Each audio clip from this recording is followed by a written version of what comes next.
नमस्कार, माझ्या अमलेश तांबे व्लॉग चॅनलमध्ये आपले सर्वांचे सहर्ष स्वागत। आज आत्ता आपण जातोय गणपतीपुळा आणि तिथून पुढे छोटंसं गाव आहे वरवडे। माझ्या बर्डिंग साईट्स आहेत त्या ठिकाणी, त्या फोटोग्राफीसाठी मी आत्ता बाहेर पडलो आहे। आत्ता आपण आहोत रत्नागिरीतला जो परटवणे म्हणून एरिया आहे, जिथून आता मिर्या नागपूर हायवे जाणार, तिथे आत्ता आपण त्या जंक्शनला आहोत।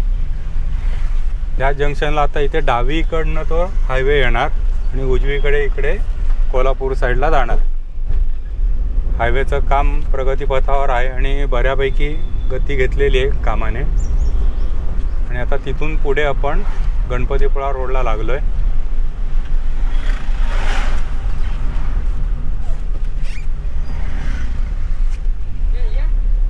रस्ता हा थोडा अरुंद आहे, त्यामुळे वाहन चालकांनी थोडं सावकाश चालवायचे, कारण काही ठिकाणी अशी ब्लाइंड स्पॉट पण आहेत, वळणं आहेत, समोरचं वाहन दिसत नाही।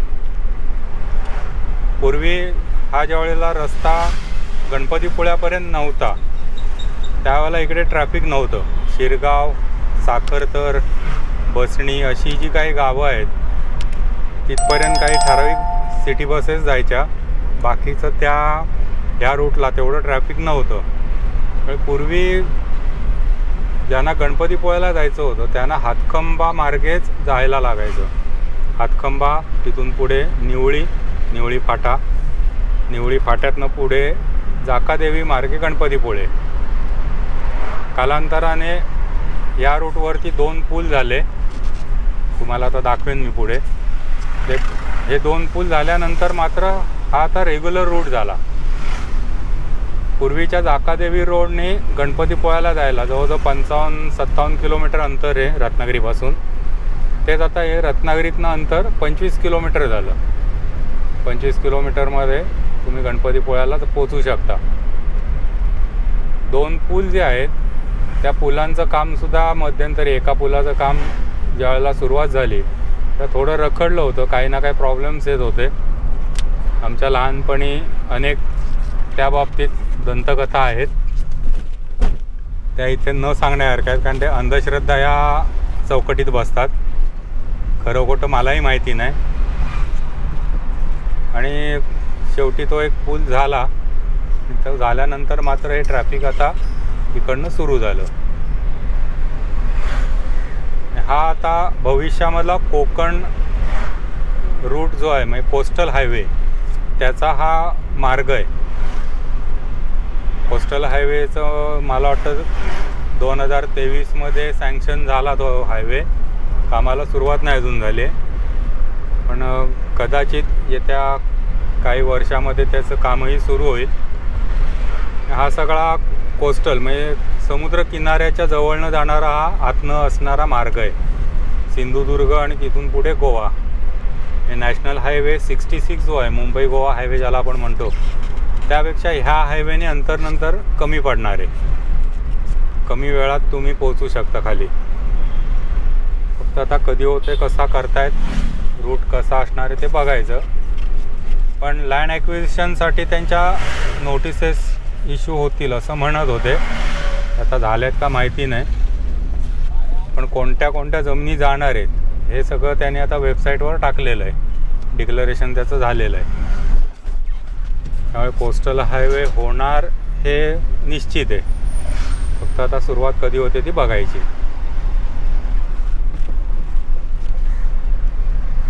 आज शनिवार, उद्या रविवार, 2 दिवस सुट्ट्या आहेत लागून। काही जणांनी सुट्ट्या पण घेतलेल्या आहेत, शाळांना पण सुट्ट्या सुरू आहेत। त्यामुळे आत्ता पर्यटक मोठ्या प्रमाणावर रत्नागिरी किंवा ह्या इकडच्या कोकण साईडला आलेले आहेत फिरायला।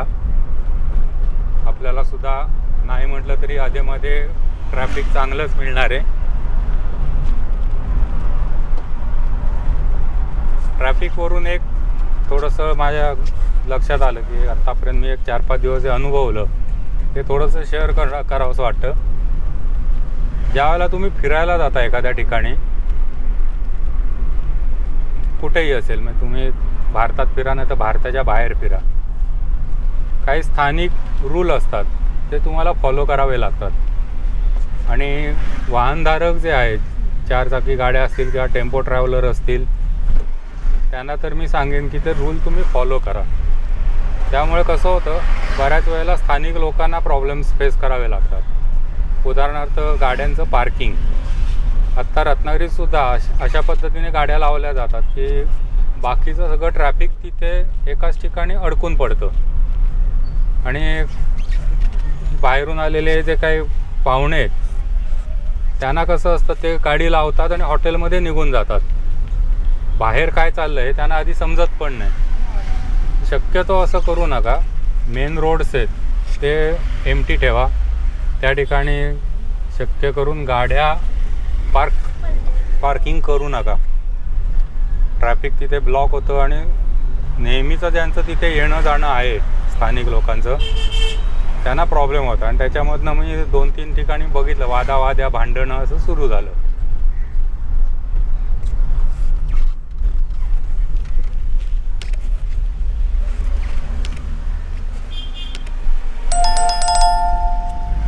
पर्यटन जरूर करा. नवीन नवीन ठिकाणं बघा, फिरायचा आनंद घ्या कुटुंबासोबत. पण शिस्तबद्ध पर्यटनही आवश्यक आहे. बेशिस्तसारखं वागू नका.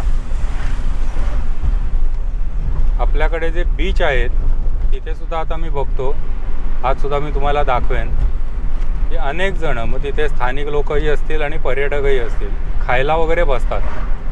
पण खाऊन झाल्यानंतर सगळा कचरा आणि घाण तिथेच टाकून निघून जातात.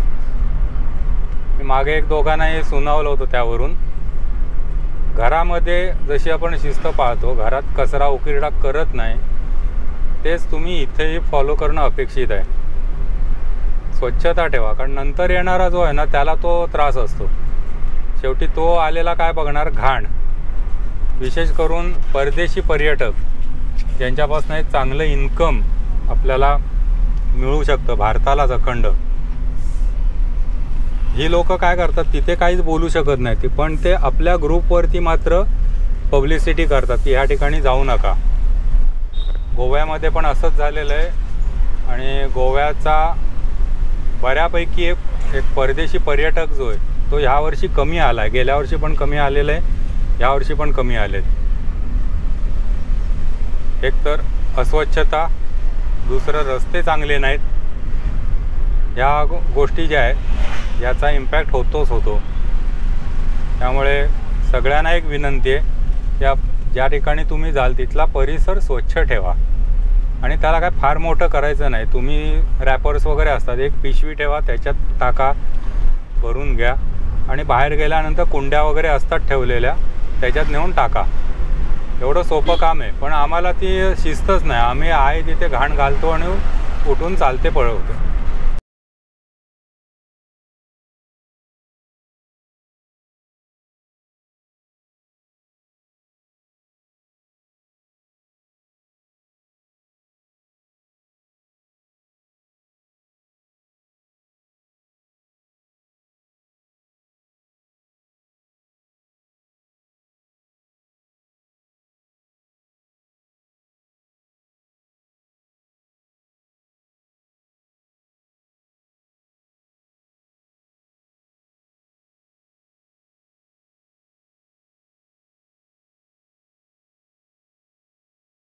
आता आपण साखरतरचा पूल, ह्या रूटवरचा हा पहिला पूल, ह्या पुलावरनं आता पुढे पास झालो. हे साखरतर गाव इथलं. मच्छीमारीचा बिझनेस या ठिकाणी मोठ्या प्रमाणावर होतो. ते मगाशी जे मी म्हटलं की ह्या रूटवरती 2 पूल झाले, त्यातला पहिला आणि दुसरा आता आरेवारेला आहे आणि तिसरा पुढे परत एक भंडारपुळेला आहे. 3 पूल झाले, 2 नाही सॉरी 3 पूल. हे 3 पूल झाल्यामुळे इकडचा सगळा पट्टा रत्नागिरीशी डायरेक्ट जोडला गेला. तर जयगडला वगैरे जायचं म्हणजे अखंड एक दिवस पूर्वी जात होता. जाकादेवी मार्गे जयगड असा प्रवास असायचा तो.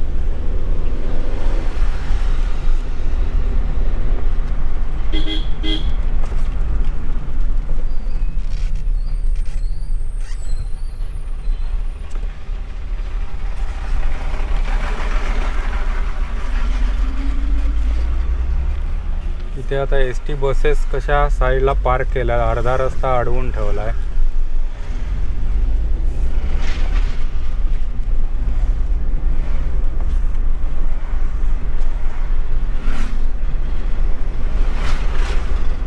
हे सुद्धा वळण इथे पूर्वी छोटंसं होतं, इथे सुद्धा ट्रॅफिक ब्लॉक व्हायचं. मध्यंतरी वळण पण थोडं रुंद केलं हा रस्ता, आणि इकडचा जो चढाचा भाग आहे तो फोडून थोडा खाली गेला आहे. त्यामुळे थोडं इथे ड्रायव्हिंग करणं सोपं झालं आहे. नाहीतर इथे वळण पण मोठं आणि एकदम चढ होता. इथून थोडं पुढे गेलं की डाव्या हाताला एक कमान दिसेल तुम्हाला. काळबादेवी म्हणून एक गाव आहे इथे छोटंसं, पण तिकडे सुद्धा बीच खूप चांगला आहे. शंकराचं मंदिर आहे. हे बघा समोर जी कमान दिसते, इथून तुम्हाला काळबादेवी बीचला पण जाता येतं. रामेश्वर मंदिर आहे या ठिकाणी,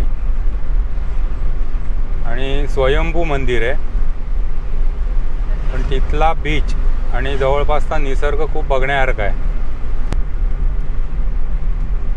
आपण बसणी या गावात आलो आहे.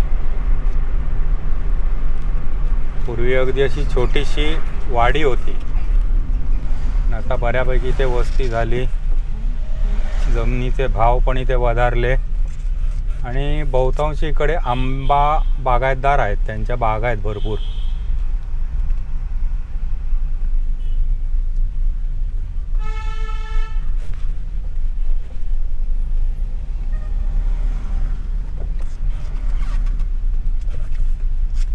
पर्यटन हा व्यवसाय जर तसा बघितला तर केला तर व्यवस्थित चांगला प्रॉफिटेबल बिझनेस आहे. फक्त एक तर पर्यटकांना पण शिस्त पाहिजे आणि व्यवसाय करणाऱ्याला पण शिस्त पाहिजे. सगळ्यात महत्त्वाचं म्हणजे स्वच्छता ठेवा.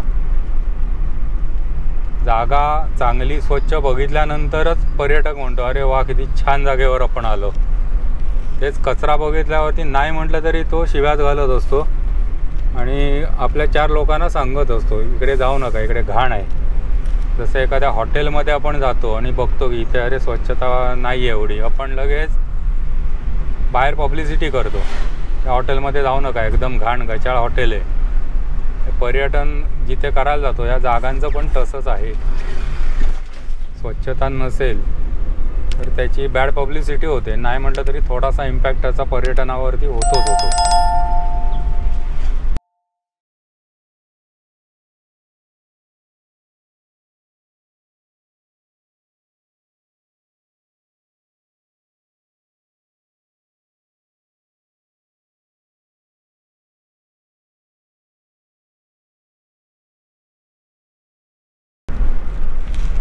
बसनीमधनं आता आपण पुढे आलो आहे, आणि आता इथे पहिला आरेवारेपैकी आरेगाव येईल. प्रत्यक्षात ही 2 वेगळी गावं आहेत. आरेगाव वेगळं आणि वारेगाव वेगळं. आता आपण जाणार आहोत तो पहिला आरेगाव. इथे पहिलं मंदिर आहे आरेतलं, कालभैरव मंदिर.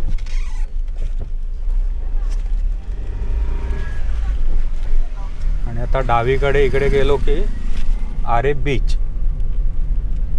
बीच अतिशय चांगला आहे, फिरायला वगैरे खूप छान आहे. पण तिथे पण माझं एकच सांगणं आहे की स्वच्छता ठेवा, कचरा करू नका बीचवर. बाकी मनसोक्त आनंद लुटा बीचवर फिरण्याचा. आणि दुसरी सावधगिरीची सूचना, पाण्यात जास्त उतरू नका. जास्तीत जास्त गुडघाभर पाणी ठीक आहे, आणि इकडचे सगळे समुद्र किनारे तसे बघायला गेलं तर धोकादायक आहेत. सुरुवातीला थोडासा प्लेन सपाट अशा टाईपचा बीच आहे, म्हणजे पाणी समुद्राचं, आणि नंतर एकदम खोलगट आहे पाण्याचा भाग. तुम्ही त्या भागात जर गेलात की मग गटांगळ्या खाल्ल्यात म्हणून समजा. हे जास्त पुढे जाऊ नका, डोकरभर पाण्यात काय ती मजा करा. अनेक जण इथे पाण्यात बुडलेले आहेत, बुडून मेलेत. लोकांना आता मी बघितलं तर मी सांगतो लोकांना, पण तरीसुद्धा ऐकत नाहीत लोक. त्यांना काय ते छातीवर पाण्यात जाऊन डुंबायला मजा वाटते, का माहिती नाही. हा बीच बघा, आता दोन्ही साईडला सुरूची झाडं आहेत मस्त. आणि डाव्या हाताला बीच आहे.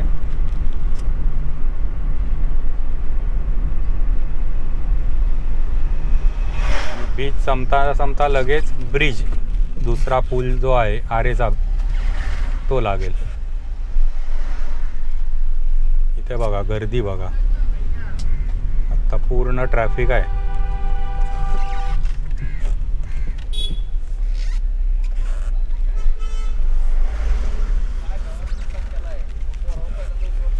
आता मी तर बीचवर जाणार नाही आहे, पण बीचवर आत्ता पाऊल ठेवायला जागा नाही अशी अवस्था असणार आहे, एवढं ट्रॅफिक आहे इथे.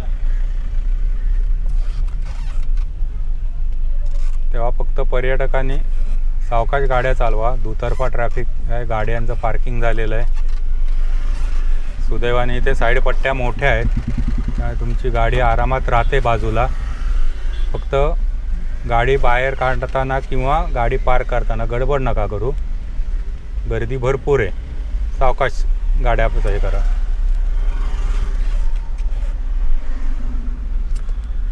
आपल्याला आता इथे गाडी लावायला जागा नाही, कारण इथे पहिला आपला स्पॉट होता बर्डिंग स्पॉट, पण आता इथे गाडी लावायला जागा नाही.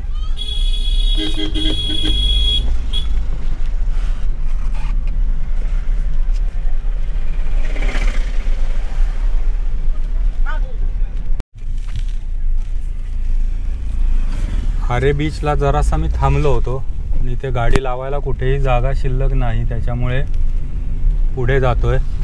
तर हा दुसरा पूल आरेचा पूल, हा पूल ओलांडून पुढे गेलं की मग तिसरा आणखीन एक पूल आपल्याला लागेल भंडारपुळेचा. ज्या वेळेला ह्या रूटचं काम झालं तेव्हा आरेचा पूल आणि भंडारपुळेचा पूल हे दोन पूल थोडे रखडले होते. त्यातलं जास्त काम रखडलं भंडारपुळे पुलाचं. त्याचं काम बरीच वर्ष चाललेलं आणि अखेरीस तो पूल पूर्ण झाला. इथे झिपलाईन म्हणून एक तुम्हाला एंटरटेनमेंटचं साधन आहे, त्याचा व्हिडिओ मी नंतर करणार आहे. आज गर्दी दिसते, त्याने मला सांगितलं होतं की तुम्ही यानंतर गर्दी नसेल त्यावेळी यायला मी तुम्हाला व्यवस्थित व्हिडिओ बनवता येईल. आत्ता जरा गर्दी पण दिसते, पण इथून तुम्हाला ते केबलने खाली बीचपर्यंत सोडतात आणि मग बीचवरून परत तुम्हाला त्यांच्या स्कूटरने वरती इथे आणून पोचवतात.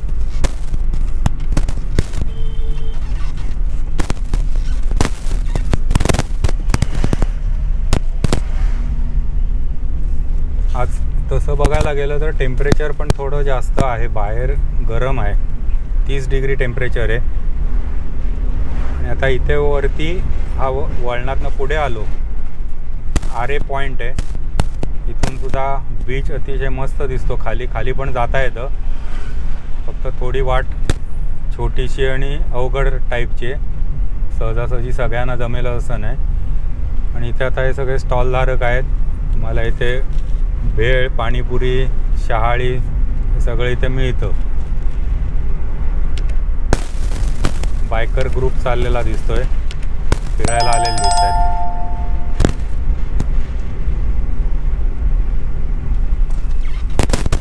इथे सुद्धा थांबलेत बायकर्स.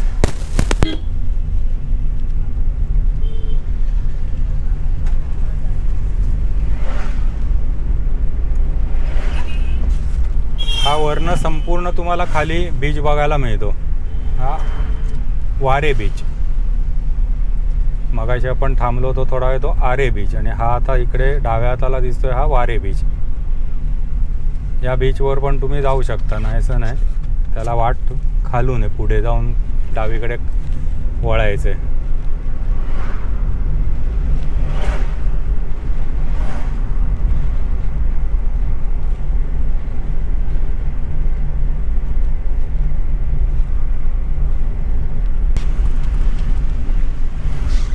इथे सुद्धा आता गर्दी बघा सगळी.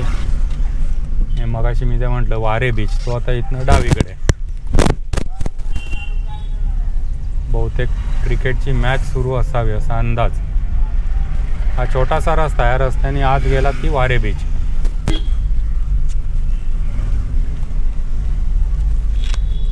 म्हणताना आरे वारे असं म्हटलं जातं. आणि ही दोन वेगळी वेगळी छोटी गावं आहेत, आरेगाव आणि हा आता पुढचा पट्टा आहे वारेगाव. म्हणताना आरे वारे म्हणतात.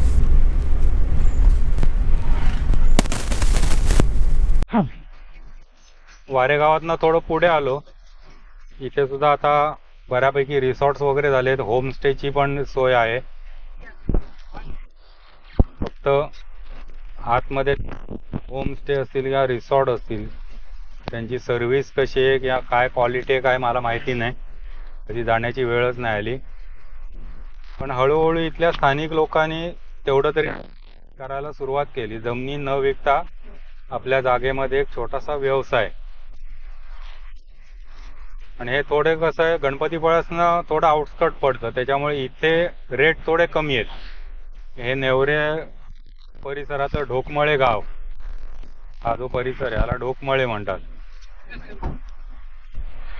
इथे रेट थोडे गणपतीपुळ्याच्या तुलनेत कमी आहेत. आणि इथून गणपतीपुळे काय फार लांब नाहीये, त्यामुळे बरेच जण आता असे छोटे होमस्टे शोधत असतात, ज्यांना बजेटमध्ये टूर करायचे. आणि हा चांगला पर्याय आहे त्यांच्यासाठी. आणि मोस्ट केसेसमध्ये मी बघितलं ना, आपण ज्या वेळेला फिरायला जातो एखाद्या हॉटेल वगैरे, तशी थोडं कॉस्टिंग जास्त जातं त्यांचं, आणि आपला राहण्याचाच खर्च जास्त होतो. राहणं आणि खाणं पिणं याचा खर्च आपला वाढतो. पण असे छोटे होमस्टे असतात एखाद्या पर्यटन स्थळापासून थोडे लांब, 4 किलोमीटर 5 किलोमीटर लांब असतील किंवा 7-8 किलोमीटर लांब असतील, तिथे रेट तुम्हाला कमी मिळतो, त्यामुळे तुमचा तो खर्च वाचतो. आणि कसं असतं की एखाद्या पर्यटन स्थळाला ज्यावेळी तुम्ही जाता, तुम्ही आता समजा एक 7-8 किलोमीटरवरती रूम घेतली, तिथून पर्यटनासाठी त्या मेन एखादं ठिकाण जे तिथे जाताय, त्या 7-8 किलोमीटरचा प्रवास तेवढा कॉस्टली पडत नाही. पण पर्यटन स्थळाच्या त्या अगदी जवळच्याच परिसरात जागा घेणं भाड्याने, आणि तिथे हॉटेलमध्ये वगैरे उतरणं, हे कॉस्टिंग नाही म्हटलं तरी जास्त आलं. शेवटी ज्याच्या त्याच्या बजेटवरती आहे.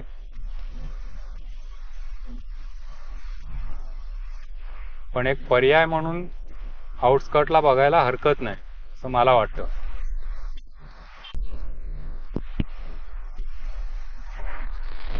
बरेचसे पर्यटक आज जर बघितले आपण तर रत्नागिरीकडून सिंधुदुर्गाकडे जाणार आहेत, आणि सिंधुदुर्गातनं पुढे गोव्याला जाणार आहेत. 31 डिसेंबरला गोव्यात जायचं अशा प्लॅनिंगने बाहेर पडलेली लोक आहेत. रत्नागिरी येताना गणपतीपुळे, रत्नागिरी, त्याच्यानंतर मग सिंधुदुर्ग आणि नंतर गोवा. मग गोव्याहून डायरेक्ट परत आपल्या घराला. परत नाही म्हटलं तरी 31 डिसेंबर लगेचच आहे, त्याच्यामुळे मधल्या दिवसात बहुतेक रजा टाकलेली असणार आहे अनेकांनी. जोडून सुट्टी झाली, फिरायला बाहेर पडले.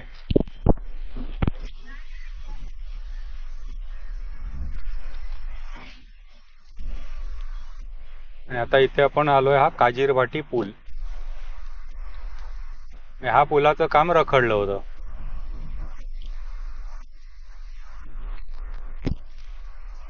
इथे सुद्धा आता एक बर्डिंग स्पॉट आहे पुढे, ते बघूया काय आज दिसतंय का आपल्याला.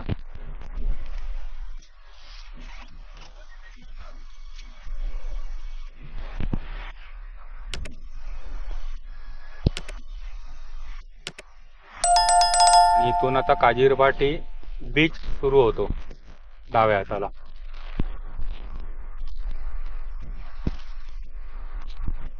तसे आपल्याकडचे बीच खूपच छान आहेत, हे पर्यटनाच्या दृष्टीने अतिशय चांगले आहेत. फक्त त्याची निगा ठेवणं आपल्या हातात आहे, तेवढं मात्र सर्वांनी आवर्जून करा. स्वच्छता ठेवा, कचरा घाण घालून लगेच जाऊ नका निघून. आता इथे सुद्धा बघा, हे पूर्वी 2 किंवा 3 टपऱ्या होत्या. आज आता इथे तुम्हाला बघता येईल, सीझन सुरू आहे म्हटल्यावरती किती गर्दी आहे आणि टपऱ्या कशा झाल्यात. फक्त हे सुद्धा टपरीवाल्यांना सुद्धा माझं सांगणं आहे, जो कचरा आहे तो तुमच्या इथे भरून घ्या, आणि नंतर कुंडीत किंवा गाडी येत असेल तर गाडीवर द्या, पाठीमागे तिकडेच फेकून देऊ नका. जेवढं स्वच्छता ठेवाल तेवढे पर्यटक वाढतील, एवढं 100%.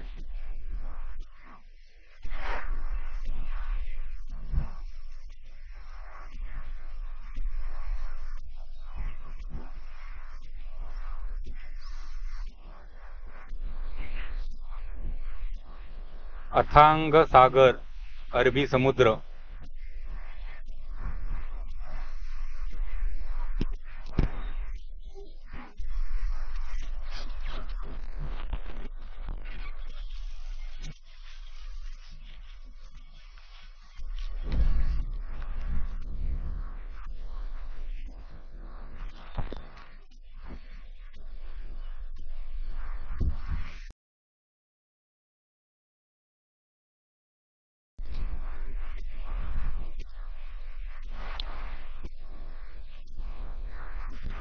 माझ्या अंदाजान पूर्वी इथे हा अखंड डोंगर होता, मला पण माहिती नाही नक्की, आणि कदाचित तो पूर्ण फोडून मधनं रस्ता काढलेला असावा असा अंदाज आहे. इकडच्या परिसरात कोणाला माहिती असेल त्याने कमेंट बॉक्स मध्ये लिहून सांगा.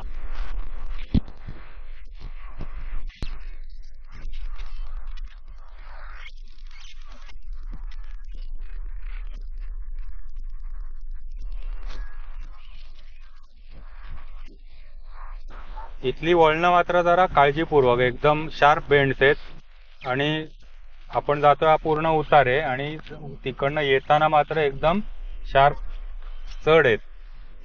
इथे जरा गाड्या बेताने चालवा.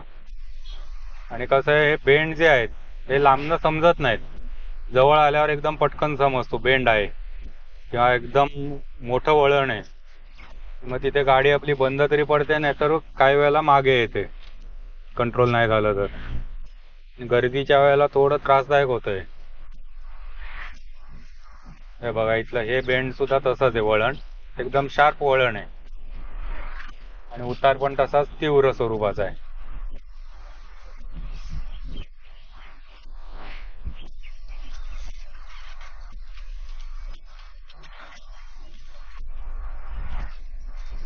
हे रस्ते पण खूप अरुंद आहेत, आणि ओव्हरटेकिंगला तसा स्कोप नसतो, त्यामुळे गडबड करून ओव्हरटेकिंग करण्याच्या फंदात पडू नका.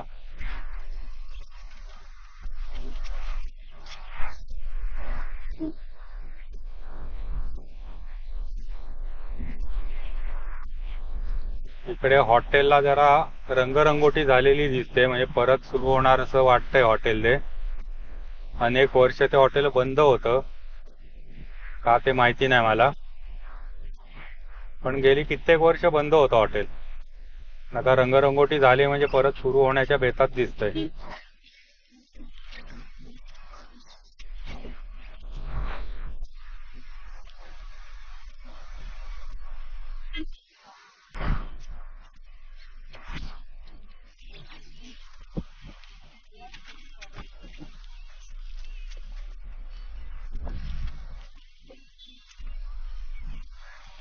इथे बरीचशी हॉटेल नॉनव्हेज आहेत, आणि विशेष करून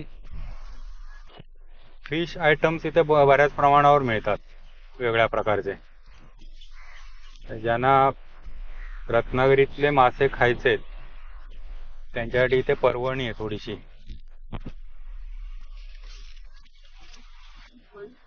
हा चढ सुद्धा केवढा आहे बघा, आणि पुढे एकदम शार्प वळण आहे. बऱ्याच वेळेला तिथे गाडी बंद होते आपली, कारण पुढचं समजत नाही, पुढनं एकदम वेगाने एखादं वाहन समोर येतं.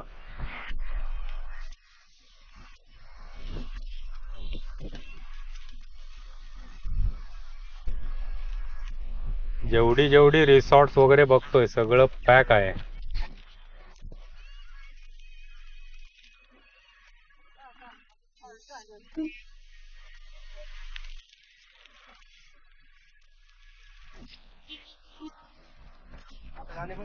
चढात आणि वळणावरती गाडी उभी करून निवांत उभा आहे.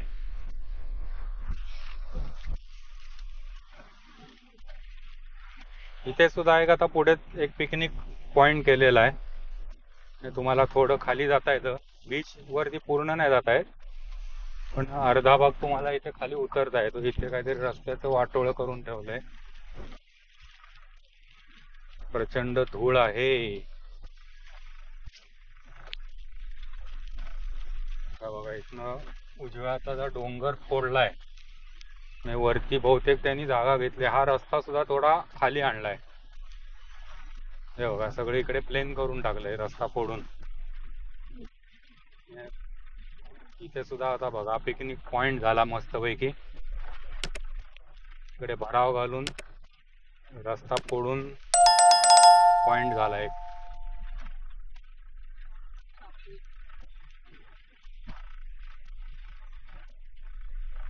आणि समोर दिसतोय गणपतीपुळ्याचा बीच.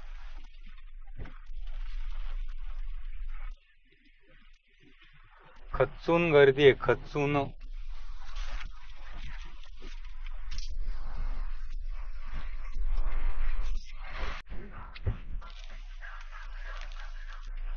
या पट्ट्यामध्ये वायडिंगचं काम चालू आहे सगळं, पण प्रचंड धुरळ आहे.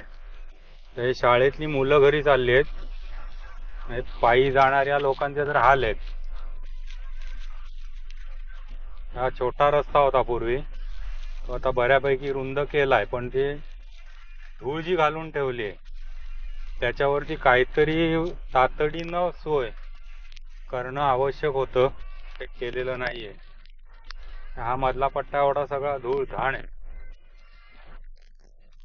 जे काचा खाली जाऊन गाड्या चालवतात त्यांना सांगेन एवढ्यापुरता तरी लावा. टू व्हीलर वाल्यांना सांगेन ओला फडका नाकावरती गुंडाळून घ्या, कारण ही धूळ अतिशय वाईट असते. प्रचंड त्रास होतो या धुळीचा.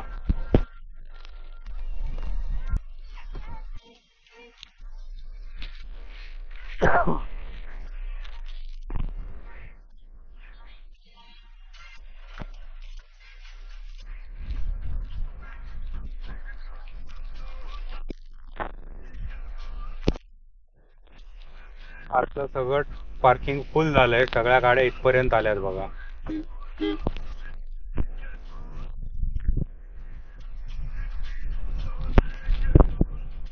तिकडे सगळं पॅक.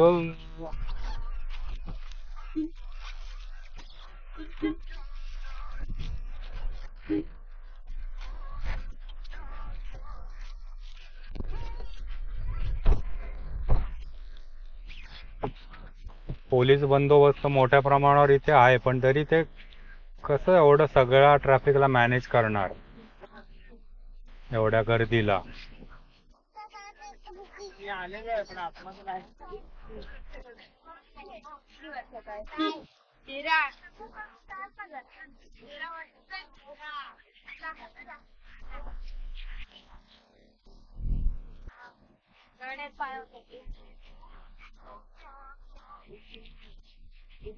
इथे जरा वेळ थांबूया, कारण इथनं पटकन पुढे जाता येईल असं वाटत नाही, एवढं ट्रॅफिक दिसतंय.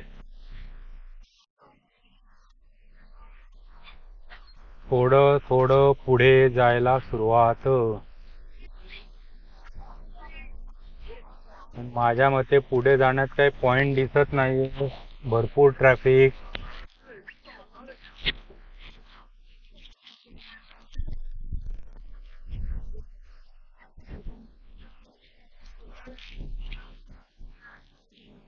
पुढे गाडी न्यावी न न्यावी.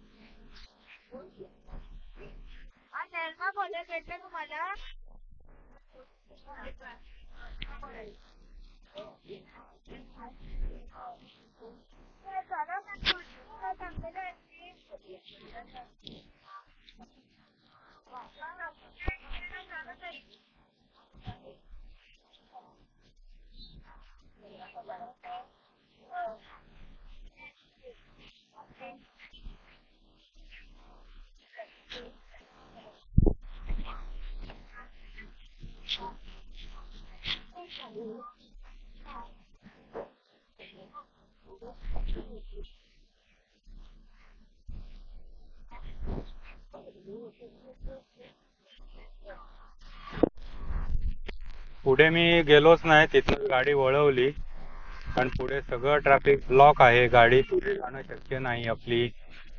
उगाच वेळ घालवण्यात काय पॉईंट नाही. त्यामुळे गणपतीपुळ्यात पुढे न जाता गाडी वळवली आणि आता परत मागे फिरलोय. माझे व्हिडिओ आपल्याला आवडत असतील नसतील तरीसुद्धा, आवडत असतील तर लाईक करा, आवडत नसतील तर मला सांगा, सुधारणा त्यामध्ये नक्कीच होईल. माझं चॅनल सबस्क्राईब केलं नसेल तर सबस्क्राईब करा, शेअर करा. जास्तीत जास्त सबस्क्रायबर्स आणि लाईक्स आम्हाला अपेक्षित असतात. धन्यवाद.